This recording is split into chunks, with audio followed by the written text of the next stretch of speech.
જૂનાગઢ જિલ્લામાં સ્પર્શ leprosy awareness campaign 2026 અંતર્ગત જિલ્લાના 9 તાલુકા અને 495 ગામોમાં કુલ 462 ગ્રામ સભાઓ તથા 447 શાળાઓમાં રક્તપિત્ત જનજાગૃતિ કાર્યક્રમો યોજાયા હતા. ઉપરાંત રક્તપિત્ત આરોગ્યની નાબૂદી સંદર્ભે રેલી, પોસ્ટર, બેનર, શાળાકીય પ્રવૃત્તિઓ, ટોક શો, ગ્રામ આરોગ્ય સમિતિની બેઠકો, આશા અને આરોગ્ય કાર્યકરોની ગૃહ મુલાકાતો તેમજ સોશિયલ મીડિયા દ્વારા વ્યાપક પ્રચાર પ્રસાર કરવામાં આવ્યો હતો. આ સાથે પીએચસી, પેટા કેન્દ્રો અને તાલુકા સ્તરે વિવિધ જનજાગૃતિની પ્રવૃત્તિઓ હાથ ધરવામાં આવી હતી. ચાલો સૌ સાથે મળીને જાગૃતિ લાવીએ, ગેરસમજ દૂર કરીએ અને કોઈ પણ રક્તપિત્ત ગ્રસ્ત દર્દી વણશોધાય ન રહે તે સુનિશ્ચિત કરીએ. આવી અભિયાનની થીમ રાખવામાં આવી હતી. તારીખ 30 જાન્યુઆરીના રોજ જિલ્લાના તમામ ગામોમાં વિશેષ ગ્રામ સભાનું આયોજન કરી રક્તપિત્ત અંગે વિસ્તૃત માહિતી આપવામાં આવી હતી.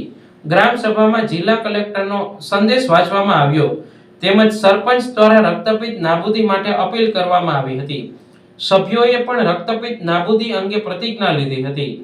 આ સાથે ગામમાં જો કોઈ રક્તપિત્ત ગ્રસ્ત દર્દી હોય તો તેનું સન્માન કરવામાં આવશે અને કોઈ ભેદભાવ રાખવામાં નહીં આવે તેવો સંદેશ આપવામાં આવ્યો હતો.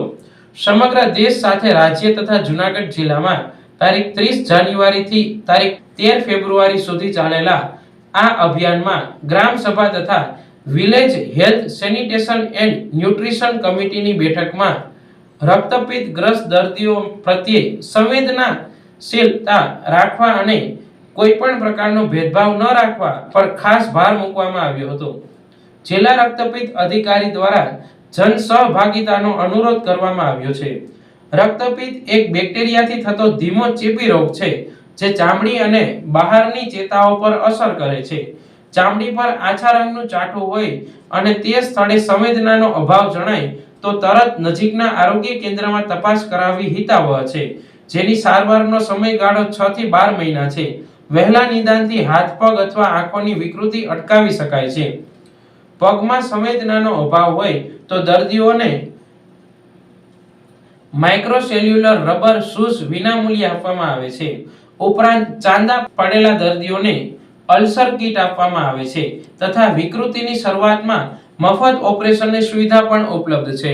રક્તપિત્ત કોઈ પાપ, બુરી નજર કે ગ્રહ પીડાનું પરિણામ નથી, પરંતુ સંપૂર્ણપણે સારવાર યોગ્ય રોગ છે. રક્તપિત્ત મુક્ત સમાજના નિર્માણ માટે સૌનો સહયોગ જરૂરી છે.